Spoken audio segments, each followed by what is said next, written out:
She had no idea that the person she was fighting to protect was the same person quietly burning her home to the ground.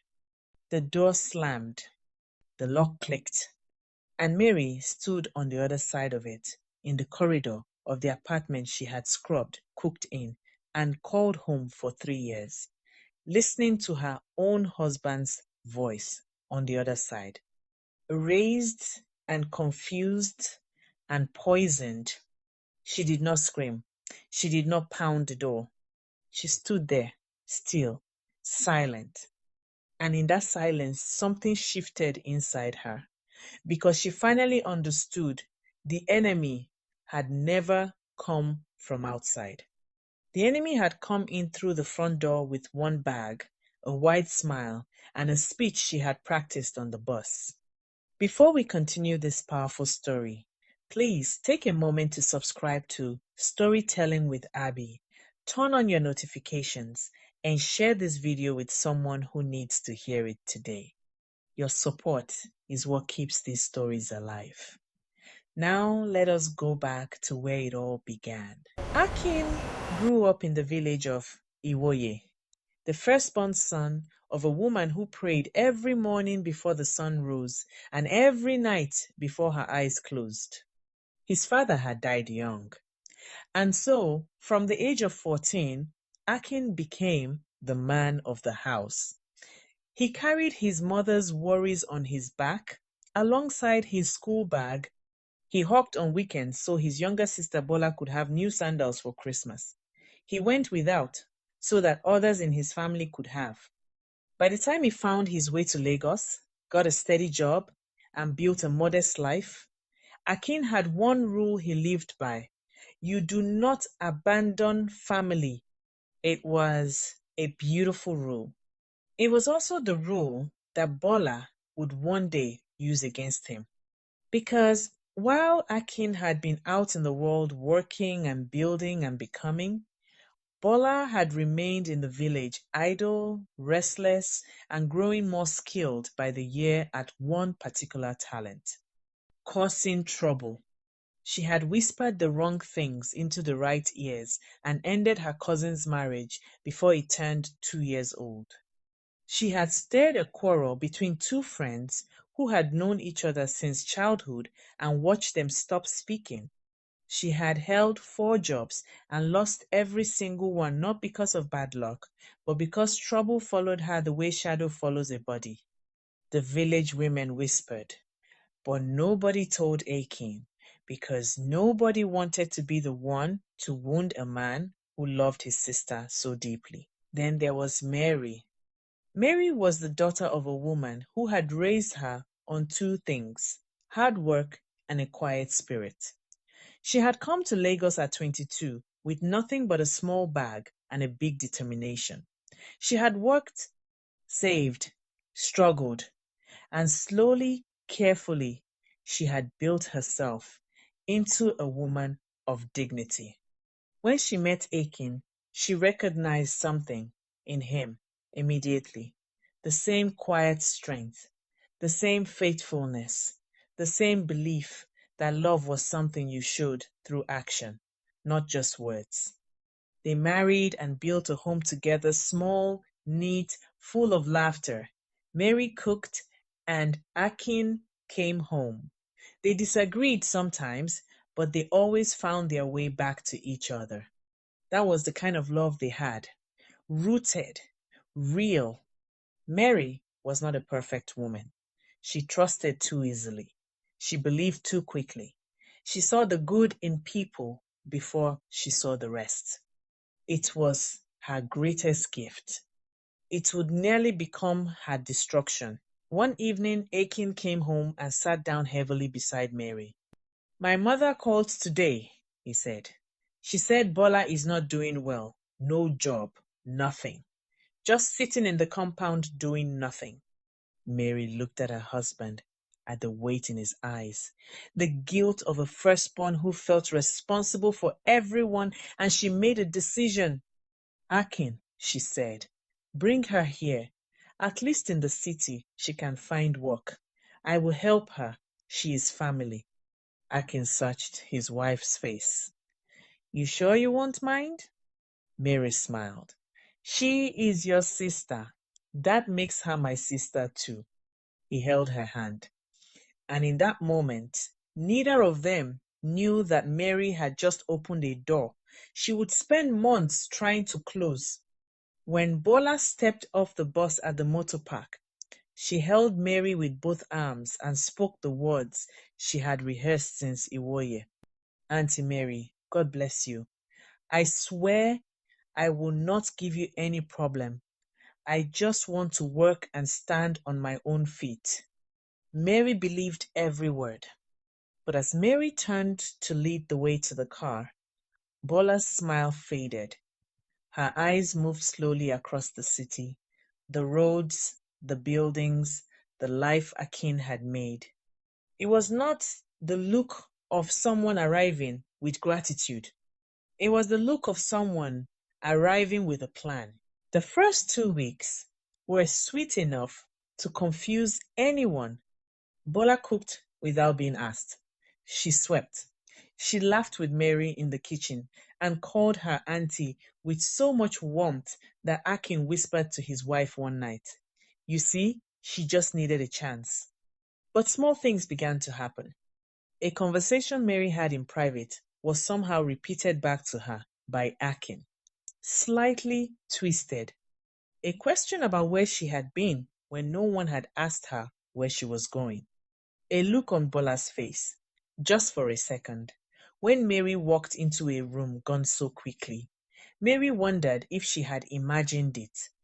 Then, one evening, Akin came home with a strange tightness around his mouth.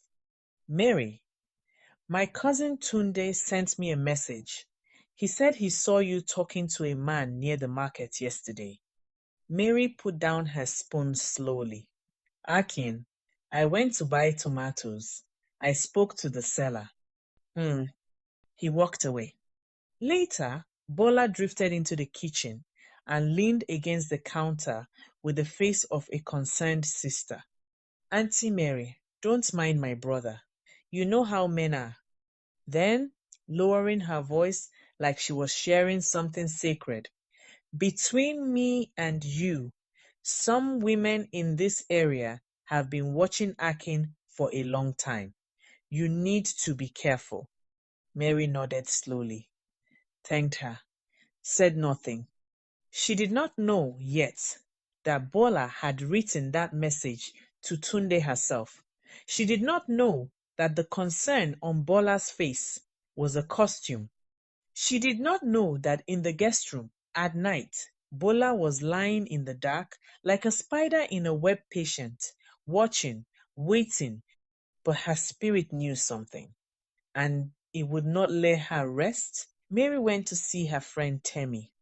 She sat across from her, and Temi looked at her the way only old friends can look at each other all the way through.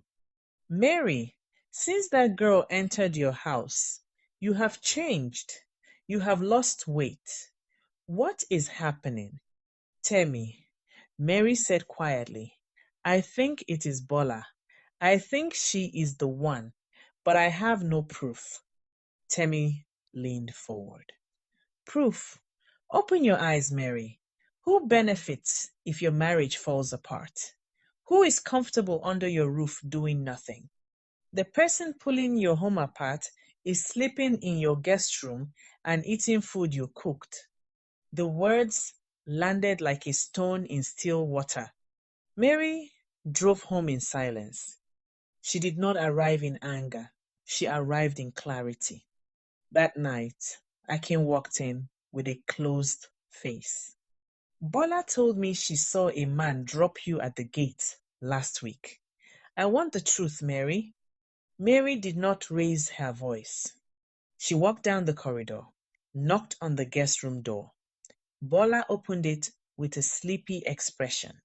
Bola. Mary's voice was quiet, controlled, the way deep water is quiet just before it pools.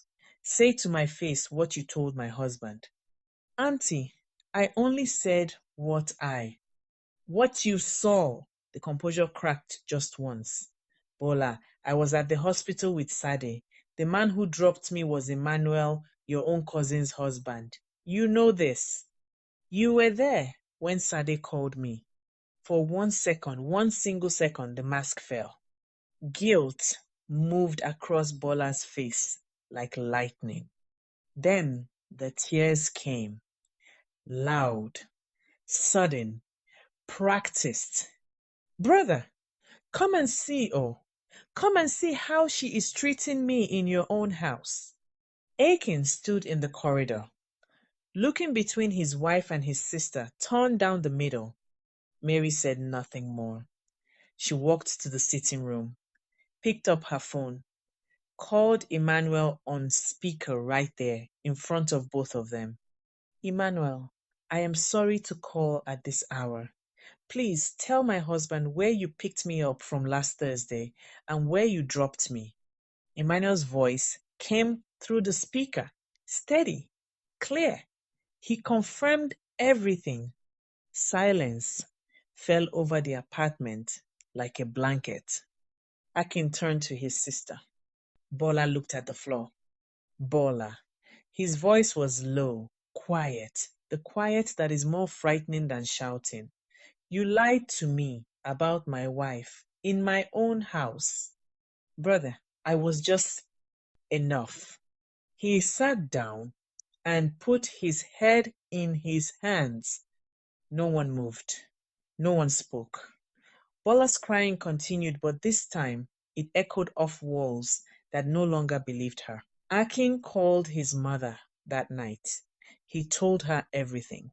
By morning, Bola's bag was packed, and sitting beside the front door, the same door she had walked through with her practiced smile and her borrowed gratitude. Akin stood in the sitting room and spoke to his sister not in anger, but in the voice of a man who had made peace with a painful truth. I love you, Bola. You are my blood, and nothing will change that. But I will not let you destroy what God gave me. Mama is expecting you. Bola looked at Mary one last time, searching for the soft heart that had started all of this, hoping it would save her one final time. Mary met her eyes. No rage, no bitterness, just the quiet, unshakable peace of a woman who knew who she was. I opened my home to you, Bola. I called you my sister. I cooked for you. I defended you when others spoke against you. I hope one day, when life teaches you what it is trying to teach you, you will understand what you almost destroyed. Bola picked up her bag. She walked to the door. It closed behind her, and the apartment breathed again. 3 weeks after Bola left, Mary sat quietly in the doctor's office. She had been tired, more than usual.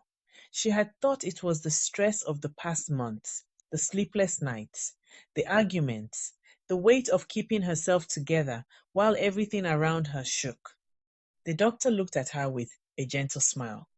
Mrs. Mary, you are 8 weeks pregnant. Mary sat there, still, and then something broke open inside her, not in pain, but in the kind of relief that only comes when God answers a prayer you had almost stopped praying. She had been trying for 2 years, quietly, without telling anyone, without making Akin carry that worry alongside everything else. And in the same season that felt like her greatest loss, God had been quietly preparing her greatest gift. She called Akin from the car park. When he picked up, she could not speak for a moment. Mary, Mary, what is it? Are you okay? Akin, she whispered, we are going to have a baby. The silence on the other end lasted only a second, and then she heard her husband cry for the first time in their marriage. There is a kind of woman the world does not celebrate enough. The woman who keeps the door open even when she has every reason to slam it shut. The woman who loves quietly, works faithfully, and trusts God even when the evidence around her says she should give up. Mary did not win because she fought louder. She won because she stayed true. And you watching this right now, if someone in your life is quietly pulling at the threads of what you have built, be still, be clear, trust what your spirit is telling you, and know that what God has joined together, no weapon formed against it will prosper. Here is my question for you today, and I want your honest answer in the comments below. If you were Mary, would you have let Bola stay, or would you have spoken up sooner? Tell me below. I read every single one.